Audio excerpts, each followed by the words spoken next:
The Coyotes became a punchline because they became associated with bad headlines, but it had nothing to do with the fans. What's this like to not have that team anymore? It just ripped our gut out to see that Coyotes leave. It bothered me, and I wanted to do something about it. You need land, you need a team owner, you need to eventually build a new arena somewhere. Let's not just sit there and cry about it and lick our wounds.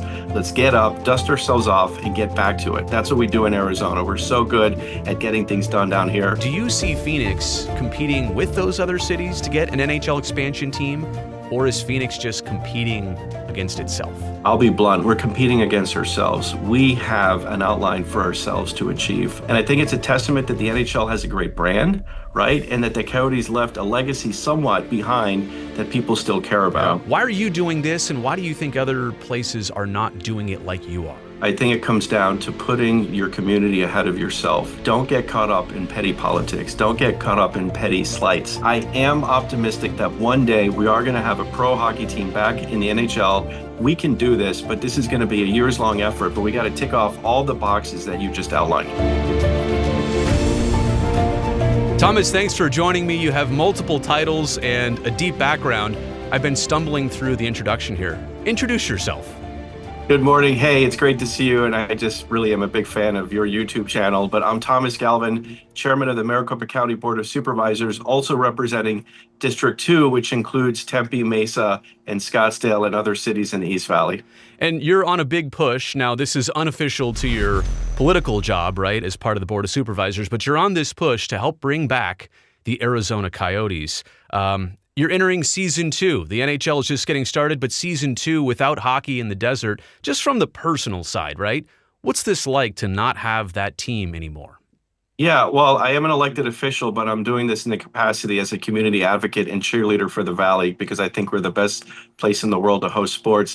But as a sports fan, I'm just absolutely gutted by this, and I am a hockey fan. And it's just a surreal feeling to see here in the Phoenix market that we lost a sports team. Usually we're trying to attract sports teams, trying to expand into different sports and get more different teams to come out here. And we host the best events in the world, the Super Bowl, the Phoenix Open, NASCAR. So losing the Coyotes was really hard for the community, but especially hard for the passionate fan base that does exist, that is still here. Hey, real quick, you said you were even watching this YouTube channel before we even made contact. Yes. Was I getting the Coyotes coverage right? I mean, you were on the inside of losing the team. As I was covering the process, was I on the right tracks? Actually, you were nailing it, and I Thanks. was very impressed by it, and it's why I kept coming back to watch because I knew if you were getting the facts right here in Arizona, then you were telling us a good story about other situations in other states, other stadiums, and other sports.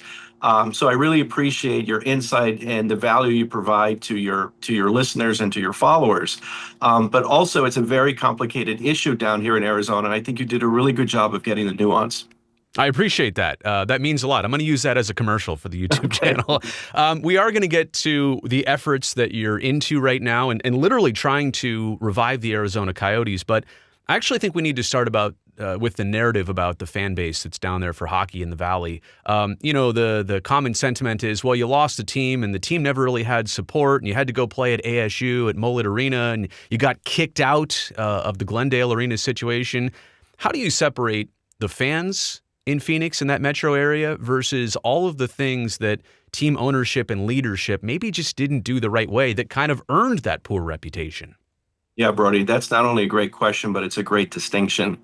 Maricopa County is composed of 4.5 million people. We're one of the largest regions in the entire United States. In fact, in Maricopa County, if we were a state, would be the 25th largest state in the country. And my district itself is nearly 1 million people. But what I saw up close here was a passionate fan base that was willing to endure just pain and suffering over and over again through a litany of different ownership groups that just basically failed to deliver.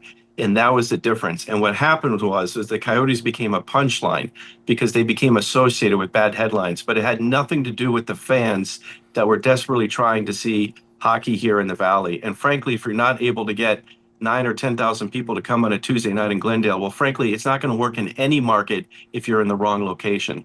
But the fans were willing to stick it out. And there were some hopeful promises about different locations that just didn't pan out. And the process that I call for the last one, that was a state land auction that failed, was a shambolic effort. It was just shambolic on all sides by the Coyotes leadership and by certain political leaders who either undermined it or didn't deliver. And so I figured, hey, I'm brand new in this world called politics, a crazy industry and a crazy business, but I'm still a dad, still a sports fan. Why not me step up and try to lead an effort to bring the Coyotes back, but do it the right way? Yeah, and it's amazing what you've put together so quickly. There's a lot of other cities, and we'll get to this conversation later on. San Diego without the Chargers, Oakland without the A's. Other teams from other sports in those cities aren't really getting to play offense like you are right now in trying to get the Coyotes back. A lot of those cities are still playing defense and trying to defend maybe that poor reputation and the narrative that surrounds them. So more on that in just a second. But as of right now and what you and the Doan family are working on, I know this is a collaboration between a lot of people and a lot of different backgrounds here. I feel like there's a checklist. If you're going to bring the Coyotes back, you need land. You need a team owner. You need to eventually build a new arena somewhere. You might need public assistance or subsidies in the funding of this property or some type of partnership there. And ultimately, you need NHL approval. Is that 5 or 6 different things? Yes. Where are you at? And did I miss anything on that checklist? You didn't miss anything, but I want to start off by saying that this begins with appreciation for Commissioner Gary Bettman. Okay. Because he was committed to the market in Arizona, as you know. He actually flew out here for town council meetings and city council meetings and town hall meetings. And so I knew if I was going to lead this effort, that the first step I'd have to make is reach out to and meet with Commissioner Gary Bettman. And we did that. We had several meetings last year leading into me becoming chairman of the board of the County Board of Supervisors. And he was enthusiastic and he was very supportive. And he says, yes, we would love to be back in Arizona. And I said to him, we know what we have to do. Find the owner, find the land, and all the other issues that you outlined. And so taking that was the starting point. So now that I know that Commissioner Gary Bettman is appreciative of what we're doing in Arizona, but it's like, let's not just sit there and cry about it and lick our wounds. Let's get up, dust ourselves off, and get back to it. That's what we do in Arizona. We're so good at getting things done down here. We can do this, but this is going to be a years-long effort, but we got to tick off all the boxes that you just outlined. You know, it's amazing, too, because the NHL did make the offer to Alex Murillo and his family, as in when you sell the team to the league and then the league sells it to Utah and the Smith Entertainment Group. Now they're the Utah Mammoth. But if in 5 years you just build an arena, you get your team back in Arizona. So Mr. Bettman did kind of leave the door open already to Arizona. I feel like now you're capitalizing, even though Alex Murillo's not in the picture anymore, you're saying, hey, wait, we're still here, right? That's it. I saw hope. I saw a glimmer, and I was like, let's just take a Mack truck and just ram right through it. That's a great way to put it. So I guess let's just talk about a couple of those different aspects. Land, right? Is it deceiving in that I look at the Phoenix metro area and sometimes driving around, whether it's spring training or all the trips I've ever made, and I say, wow, there's a lot of places you could put a big stadium or arena here. Is it like that, or is it more complicated? Are there not great options? Look, in my mind, I think a lot of cities in your district, including Scottsdale and Tempe and, I don't know, maybe even Mesa in the right spot, there are some opportunities, but how is the availability of even land for a site? So it's somewhere in between. It's not completely difficult, but it's not completely easy. I believe that there's several options for land opportunities, several good, viable options, but there's not a lot. But I think that there's several that we can identify. The other thing that I've outlined recently is that you need to be near a downtown core, I believe, of any of the city. And one of the interesting things here about Maricopa County is that we have 27 different cities. So we have different cities that all have their own self-interest of economic development, because this is not just a sports question, it's an economic development issue. We're talking about billions of dollars of economic impact here. So looking at those few viable options, I think, is really important. In terms of ownership, right, that's going to be a key piece. You do need somebody or some people to come in with a lot of money to pay an expansion fee, to fund an arena, to start the payroll on the team. That's going to be an important part. I'm curious if maybe you've already found that person. Even when you do find those people, do you want to keep them anonymous for a while, or do you want to expose them and say, hey, look, here's who's part of our group? Yeah, what I think is what we're doing it the smart way here is that we're telling folks we're not going to overpromise and underdeliver. We're trying to do the opposite. It's a very sensitive topic when you're approaching people or receiving offers or solicitations from people who are interested in purchasing an expansion franchise for one of the 4 major sports leagues. So we're going to do very, very careful work there. And one of the things I outlined when I became chairman was that I wanted to create a public advisory committee of people who are prominent in the community, who basically have seen it all, either through the D-backs and their trials and tribulations with their stadium, the Cardinals and the Phoenix Suns. These are people who are entrenched in the community and understand these issues. And so by gathering together political leaders, business leaders, and sports leaders, especially Shane Doan and his wife, Andrea, and soliciting their advice, and now Andrea will be leading our committee, it's really important to have that three-legged stool, because when we meet with potential ownership groups, what's important for me in this committee that we're going to be forming is that they care about hockey. Right? It's not just a dollars and cents play. And when you care about hockey, you got to care about the community. So we've been working with this local group that advocates for youth hockey, led by Olympian Lindsey Fry. And we've got a lot of good attention by this, because we're caring about the sport of hockey, not just the business side of hockey. So this could be a kind of a yes or no answer. Like, it sounds like you do have some good leads on maybe people that are interested and would be in the right financial place to jump into an ownership situation. I think it's fair to say that there's parties that I'm interested in. Yeah. Okay. There you go. Yeah. That part won't be a problem. I guess that's the best way to put it. Yeah. In terms of the public funding part, I know this is a sensitive topic for a lot of fan bases and communities, but I guess maybe that's where you fit in here, because you are kind of a bridge between the group that's trying to get this done and probably other politicians. Right. My background is I'm a land use attorney, actually. Oh, well, there you go. I deal with these kinds of issues all the time in my other job. I wear two hats every single day. Yeah. And I've been intimately involved in these issues. In fact, I actually worked on the Phoenix Suns arena renovation about 7 years ago. And that was a crazy process into itself. I was surprised to see the Suns were getting criticized on an ESPN basketball show, of all places, for what they were trying to do. But that has worked out beautifully and wonderfully. Maricopa County is just coming off the whole Chase Field renewal for the Diamondbacks, where now the state is taking control over the stadium. So I'm very happy that the county's out of the stadium business. But when people ask about those granular details about public financing, how that's going to work, those are hypotheticals, right? Those will be nice to have conversations. I tell that to fans, because that means we have a team and we have an owner. So let's not put the cart in front of the horse. Let's find the location. Let's get an owner. And frankly, whoever is the owner is going to pony up all that money. It's up to them to either work with local officials or say, hey, we have the financial wherewithal to do it ourselves. But three, also build that public support then if it's going to be necessary. But we've seen a lot of different public-private partnerships in different industries, not just in sports. Right now, we have the largest semiconductor plant here in Arizona that comes from Asia. That's a public-private partnership with a ton of subsidies attached to it. So if there's a return on investment that's good for taxpayers, you got to take a look at it. It's just got to work for all parties to the best of its ability. I totally agree. You know, I feel like you're jumping in. I say good timing, not great to lose your team, but good timing that you're early on this. You're not waiting 5 or 10 years. The dust hasn't fully settled, but also good timing because the NHL is in a really good place. It feels like they're ready to expand from 32 teams to maybe 34, initially to eventually 36. So there will be these slots open for a city like Phoenix or potentially a place like Atlanta for a third time around. Maybe Houston getting an NHL team, maybe Kansas City, New Orleans. I could throw out all the other list of cities here. Do you see Phoenix competing with those other cities to get an NHL expansion team? Or is Phoenix just competing against itself?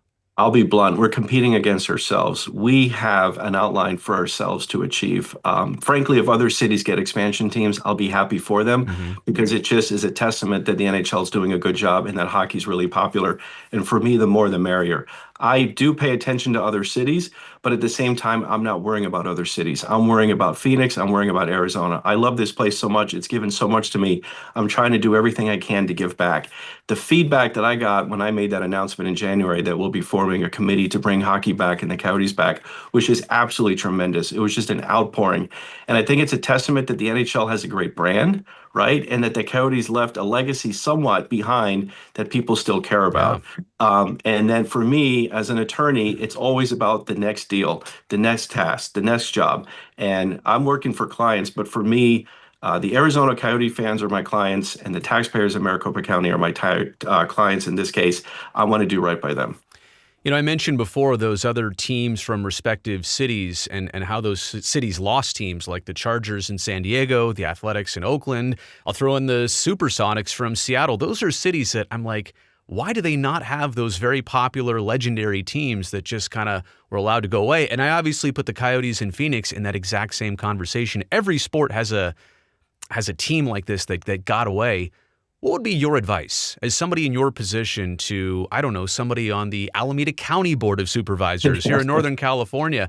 Why are they just sitting around playing defense on this, trying to defend themselves on this? Like, you are legitimately playing offense here. Yeah. Why are you doing this, and why do you think other places are not doing it like you are? I think it comes down to leadership. I think it comes down to putting your community ahead of yourself. Don't get caught up in petty politics. Don't get caught up in petty slights. It's a tough business in politics, but also sports is a tough business, and things can get rough behind the scenes. And I have seen that with the other sports teams. But you got to plow ahead, and you got to think about the larger picture and the greater good. And for every city that lost a team, that means that another city did a really good job of attracting that team. And you brought up the Supersonics from Seattle. Great example. Oklahoma City did a really good job of bringing that team over and getting the Thunder. And there's great public support for the Thunder out in Oklahoma City. And frankly, I use Oklahoma City as one of my models to emulate, to study. But we have seen that over generations. I mean, teams were moving in the 50s, 60s, and 70s as well. This is not new at all whatsoever. But what worked in those cities that were able to attract those teams? And also, look how people still talk about the Supersonics. Look how they still talk about the Chargers. It means that there's something more than just business, or it just means more than stats on a paper. There's a personal legacy that's there. People literally miss the Chargers if they're in San Diego. They literally miss the Sonics and they're in Seattle. And what do they do in Seattle? They're talking about, how can we get another Sonics team back here? I just think it just ripped our gut out to see that Coyotes leave. It bothered me, and I wanted to do something about it.